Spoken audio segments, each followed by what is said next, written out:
If you are just starting out collecting Pokemon cards or you are coming back to the hobby, this is the only guide that you'll need on how to collect Pokemon cards in 2026 without losing your mind, your money or the fun.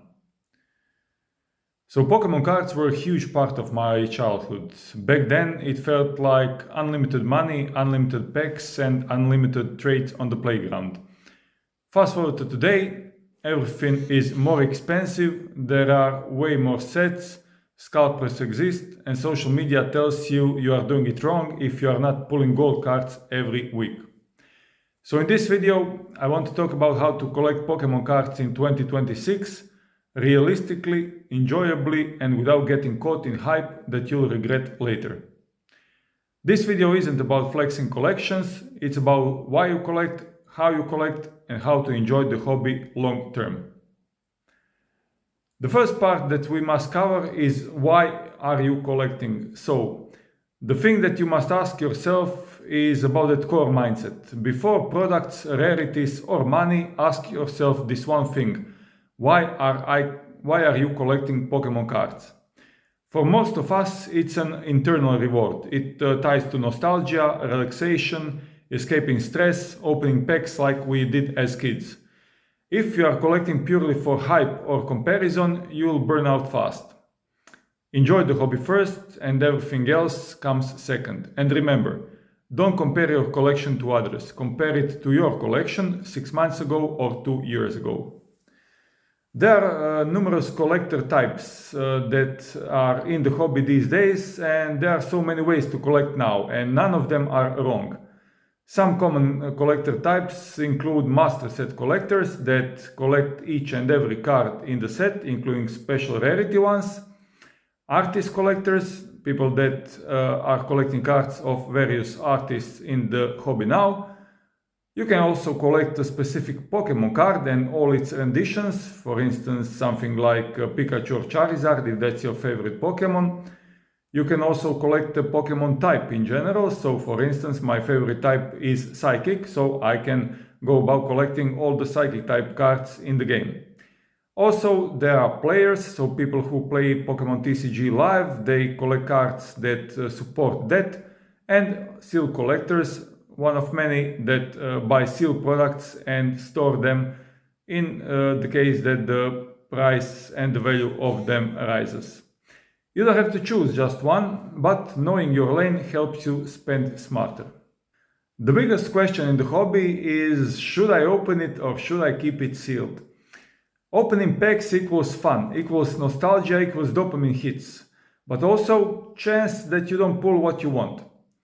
Keeping products sealed equals display, equals possible long-term value and no immediate disappointment. Here's the rule. If opening the product would annoy you, keep it sealed.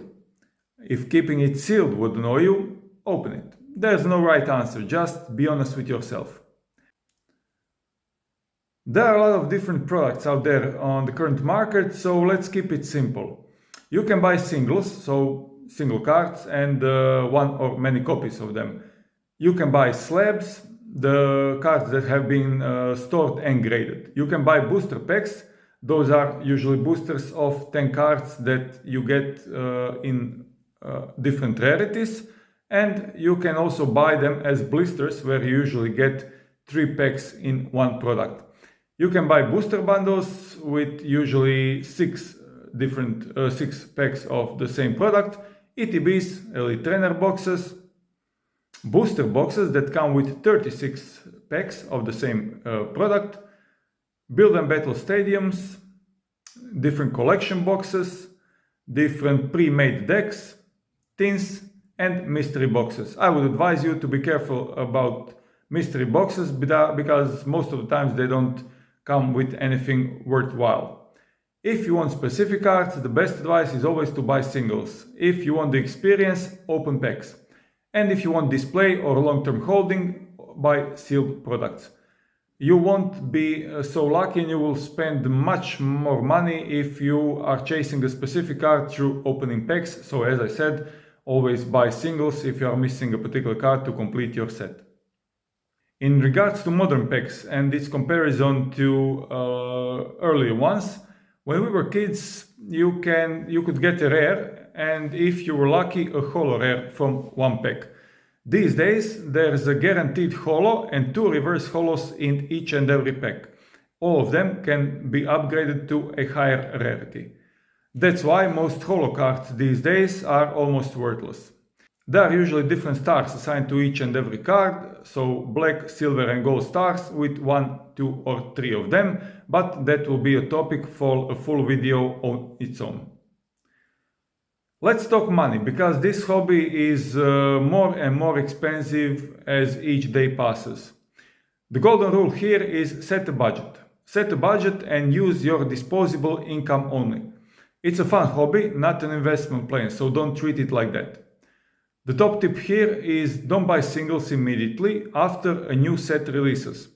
Wait a couple of months, 2 or 3 months, and prices almost always come down, even of the most iconic cards, as you can see here on this Charizard example. Where to buy cards? In your local store and on a couple of pages that are worth mentioning, such as TCG Player or Card Market if you live in European Union. Don't believe the hype, don't chase Twitter prices, don't believe in FOMO, wait it out and you will get by much more cheaper. Scalpers and flippers have made entry harder, especially for kids. But Pokémon has always survived hype cycles, so the first peak that came with the release of Pokémon Go in 2016, and then we have a massive COVID lockdown boom.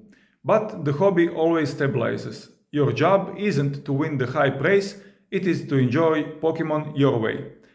Umbreon might be the chase now, but not Charizard, and that's fine. That will also probably and most likely change over time. If you want to learn more about sets and cards, you can use resources like tcgpokemon.com, its official site, where you can check all the products and card galleries. Also, there are numerous pages like pokelector.com where all the sets, previous and the ones that are relevant these days, are listed. Knowledge saves money. To conclude, Pokémon cards aren't about having the best collection, they are about enjoying your collection. Set your budget, ignore the noise, wait for prices to settle, protect your cards, use penny sleeves, use top loaders, use binders, and most importantly, enjoy the hobby. Because at the end of the day, if you are not having fun, what's the point?